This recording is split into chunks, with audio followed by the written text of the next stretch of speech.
السلام علیکم۔ بھارت اپنی بزدلانہ کارروائیوں سے باز نہیں آیا۔ اس نے 6 مقامات پر رات کے اندھیرے میں حملہ کر کے 26 شہریوں کو شہید کر دیا، جبکہ ان حملوں میں 46 افراد زخمی بھی ہوئے۔ پاکستان نے جو وارن کیا تھا وہ کر کے دکھایا۔ پاکستان نے کہا تھا کہ اگر ہم پر حملہ ہوا تو اس کا منہ توڑ جواب دیں گے۔ پاکستان نے فوری طور پر جوابی کارروائی کرتے ہوئے بھارت کے 5 طیارے تباہ کر دیے۔ اس کے علاوہ ایک کامبیٹ ڈرون بھی پاکستانی حملے میں تباہ ہو گیا۔ سب سے اہم بات کہ ان 5 طیاروں میں سے 3 طیارے رافیل طیارے تھے جو ابھی تازہ فرانس سے بھارت پہنچے تھے، اور ان طیاروں پر بھارت کو بہت ناز تھا کہ وہ پاکستان ان پر کسی طرح قابو نہیں پا سکتا۔ میں ہوں خرم کلیم اور آپ دیکھ رہے ہیں 24 ڈیجیٹل۔ رات کے اندھیرے میں بھارت نے پاکستان پر حملہ کر دیا۔ ان بزدلانہ حملوں میں 26 معصوم شہری جاں بحق ہو گئے، جبکہ 46 شدید زخمی ہوئے۔ ان 46 افراد کو طبی امداد دی جا رہی ہے۔ یہ حملے احمد پور شرقیہ، بھاولپور، مظفر آباد، کوٹلی، مرید کے، سیالکوٹ اور شکر گڑھ میں کیے گئے۔ زیادہ تر معصوم شہری جاں بحق ہوئے۔ پاکستان کی جو سیکیورٹی ادارے تھے وہ پہلے ہی ان حملوں کو پریمپٹ کر چکے تھے۔ ان کو اندازہ تھا کہ بھارت یہ حملہ کرنے کی پلاننگ کر رہا ہے اور اس کے دماغ میں یہ کھچڑی پک رہی ہے، تو اس لیے پہلے ہی ISPR انٹرنیشنل صحافیوں کو اور مقامی صحافیوں کو ان علاقوں کا دورہ کرانے لے گئی تھی۔ یعنی ان 6 مقامات پر جہاں پر بھارت نے حملہ کیا، ان میں سے 4 مقامات کو پاکستان نے صحافیوں کے سامنے کل ہی پیش کیا تھا، اور آج 2 مقامات یعنی بھاولپور اور احمد پور شرقیہ میں پاکستان نے صحافیوں کو لے کر جانا تھا۔ یعنی پاکستان جو انٹرنیشنلی ایک کوشش کر رہا تھا کہ بھارت من گھڑت فالس فلیگ آپریشن کی بنیاد پر پاکستان پر حملہ کرنے کی پلاننگ کر رہا ہے، اور یہ بات پاکستان نے انٹرنیشنل فورمز پر بھی اٹھائی، اقوام متحدہ میں بھی اٹھائی، دنیا کے تمام اہم ممالک تک یہ بات پہنچائی گئی۔ امریکہ، برطانیہ، چین، ترکی، سعودی عرب، UAE اور جتنے بھی پاکستان کے پڑوسی اور دوست ممالک ہیں، ان سب تک پاکستان نے یہ بتایا کہ بھارت پاکستان پر حملہ کرنے کی منصوبہ بندی کر رہا ہے، اور یہ 6 مقامات ہیں جہاں پر بھارت حملہ کرنا چاہتا ہے۔ اس لیے پاکستان نے عالمی میڈیا کو بھی دکھایا کہ یہاں پر معصوم شہری رہتے ہیں، اور اگر حملہ کیا گیا تو یہ بھارت کی سراسر زیادتی ہوگی۔ لیکن بھارت اپنی بزدلانہ کارروائی سے باز نہیں آیا۔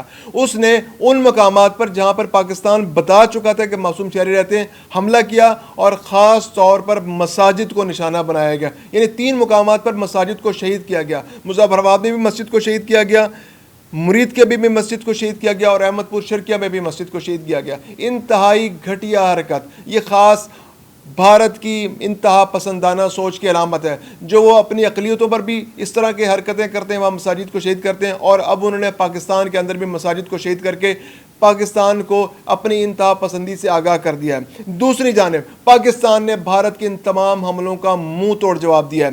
پاکستان نے 5 طیاروں کو فضا میں تباہ کر دیا۔ خاص بات اس میں کیا ہے، DG ISPR بتاتے ہیں کہ ہم نے رات کو جب بھارت نے حملہ کیا تو بھارت کے 10 طیاروں کو اپنے ٹارگٹ پر لے لیا۔ ان 10 طیاروں میں سے پاکستان نے 5 طیاروں کو تباہ کیا، کیونکہ ان 5 طیاروں نے پاکستان پر حملہ کیا تھا، جبکہ باقی 5 طیاروں نے پاکستان پر حملہ نہیں کیا تھا۔ تو پاکستان نے یہ بتایا کہ یہ حملہ زیادہ شدید بھی ہو سکتا تھا، یعنی 5 کی بجائے 10 طیارے بھی تباہ ہو سکتے تھے، لیکن پاکستان نے ریسٹرینٹ سے کام لیا تاکہ مزید کشیدگی میں اضافہ نہ ہو۔ لیکن پاکستان کو عالمی قوانین کے تحت جو حق حاصل ہے کہ اگر پاکستان کی سالمیت پر یا پاکستان کے علاقے پر کوئی حملہ ہوگا تو پاکستان کو حق حاصل ہے کہ وہ حملہ آور کا منہ توڑ جواب دے۔ تو پاکستان نے یہ بات بھرپور انداز میں ثابت کر دی کہ پاکستان نہ صرف اپنے ملک کا دفاع کرنا جانتا ہے بلکہ دشمن کو منہ توڑ جواب دینے کی بھی بھرپور صلاحیت رکھتا ہے۔ سب سے امپورٹنٹ بات کہ بھارتی طیاروں کو نشانہ بنایا گیا۔ اب دیکھنا یہ ہوگا کہ یہ جنگ دوسری جنگوں سے بہت مختلف ہے۔ نہ تو بھارتی طیارے پاکستان کے علاقے پہ آئے، نہ پاکستان کے طیارے بھارتی علاقے میں گئے، نہ کوئی زمینی فوجیں ایک دوسرے کے علاقے میں داخل ہوئیں، نہ کوئی میزائل چلے اس طرح سے۔ تو پھر یہ جنگ کس طرح سے ہوئی؟ تو یہ جنگ بہت مختلف ہے۔ جب سے میزائل ٹیکنالوجی جو ہے وہ روشناس ہوئی ہے، اس کے بعد سے دنیا میں جنگ کا انداز بدل گیا ہے۔ بھارت نے اپنے جہازوں کے ذریعے فضا سے زمین پر مار کیا، اور پاکستان نے جواب میں بھارتی طیاروں کو فضا سے مار کر فضا میں تباہ کر دیا۔ یعنی کہ بھارت نے اپنے طیاروں پر میزائل لانچ کیے، اور ان میزائلوں کو پاکستان میں مختلف ٹارگٹس پر پھینکا جس سے پاکستان میں نقصان ہوا.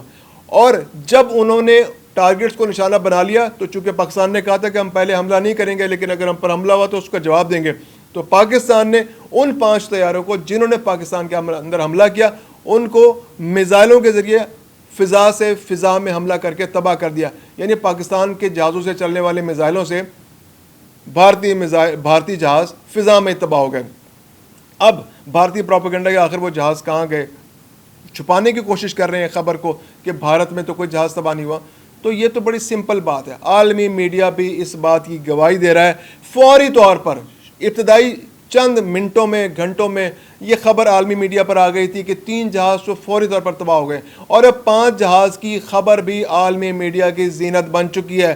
بھارت جتنا مرضی چھپائے, بھارت اپنے میڈیا کو جتنا مرضی مجبور کرے کہ وہ اس خبر کو چھپائیں. دی ہندو نے یہ خبر فوری طور پر دے دی تھی, تو اس کے بعد دی ہندو کے خلاف کارروائی ہو گئی.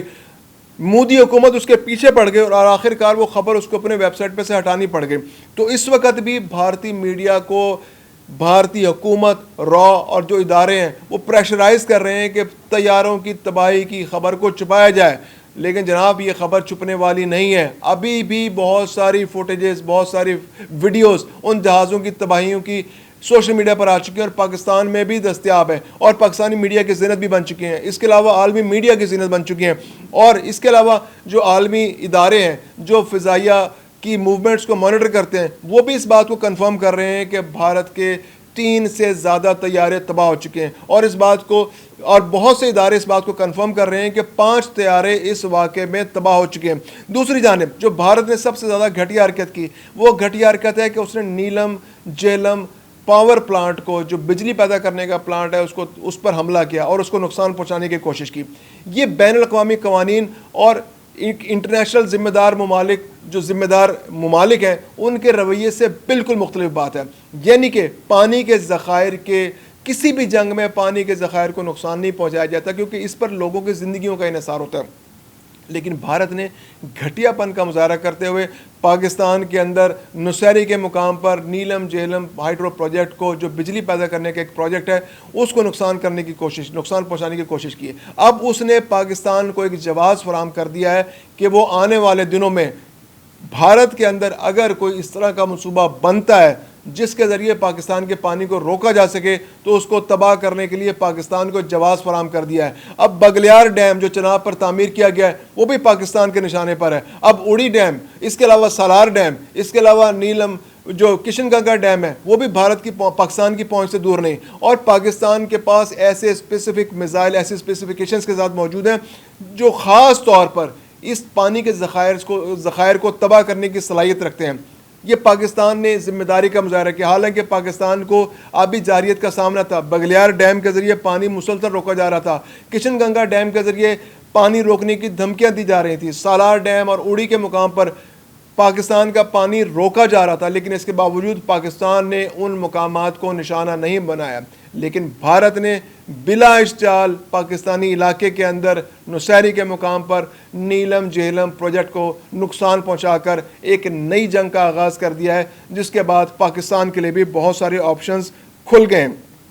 اس کے علاوہ پاکستان نے JF-17 تھنڈر طیاروں کی بھرپور پرفارمنس کا مظاہرہ کیا ہے, اور اس کے ذریعے PL-15 اور جو دیگر میزائل ہیں ان کی پرفارمنس بھی کھل کر سامنے آ گئی ہے. یعنی ان کی ایکوریسی, ان کی پریسیشن, ان کی پرفارمنس سب کے سامنے آ گئی ہے کہ کس طرح انہوں نے چند منٹوں سیکنڈوں کے اندر بھارت کے 5 طیاروں کو خاک میں ملا دیا. اور بھارت اپنی تباہی پر افسردہ ہے اور دنیا کے سامنے شرمندہ ہے.